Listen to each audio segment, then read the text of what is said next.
రాబోతుంది. ఎలా ఉండబోతుంది చూస్తారా? యా చూడాలి పక్క. ఎందుకంటే విశ్వక్సేన్ ఫ్యాన్ కాబట్టి. సో మూవీ బాగుంటుందని ఎక్స్పెక్ట్ చేస్తున్నా. బట్ ఎలా ఉంటుందో చూడాలి వెళ్ళి. ఓకే, విశ్వక్సేన్ ఎందుకు ఇష్టం?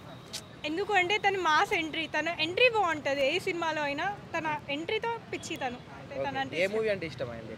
అయినది దాస్ కదమ్కి ఇష్టం అండి చాలా. రవితేజ సినిమా చూసినావా?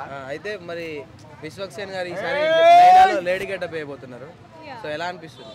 లేడీ గెటప్ వేస్తుండే అంటే ఇంకా ఎంటర్టైన్మెంట్ ఉంటుంది. బికాస్ తను ఒక అబ్బాయి లెక్కన తీస్తేనే చాలా ఫ్యాన్. లేడీ గెటప్ వేస్తాడంటే ఇంకా బాగుంటుంది కదా. సో ట్రై చూద్దాం. అంటే రీసెంట్ గా చాలా మంది బాయ్కాట్ లైలా అంటున్నారు. మరి దాని మీద మీ ఒపీనియన్?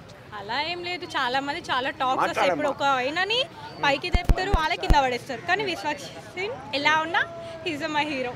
అంటే ఆడియో లాంచ్లప్పుడు కొద్దిగా ఓవర్ చేస్తాడనే ఒక టాక్ ఉంది. అందరు హీరోల్ని కించపరిచేసినట్టు మాట్లాడడం, కొద్దిగా ఓవర్గా మాట్లాడడం అని అంటున్నారు. తను మాట్లాడేది 100% రైట్ నాకైతే. బట్ చాలా అంటే జెన్యూన్గా మాట్లాడతాడు. ఓకే, లేడీ గెటప్లో చూస్తారా? అంటే చూసి ఆడియన్స్ రిసీవ్ చేసుకుంటారా?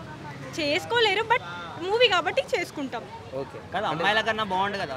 అమ్మాయిల కన్నా అయిననే బాగుండా గెటప్లో అయితే. ఒప్పుకున్నారు కదా. ఒప్పుకున్నారు. ఓకే, అంటే అమ్మాయి గెటప్ వేస్తే అబ్బాయిలే బాగుంటారు. యా, ఇది మాత్రం కరెక్ట్. అమ్మాయిలం బాగుంటాం కానీ అమ్మాయిలు గెటప్ వేసి ఇంకా బాగుంటారు. ఓకే ఓకే, మా విశ్వక్సేన్ బంగారం. ఈ అమ్మాయిల కన్నా సూపర్ ఉండు. Thank you. Thank you.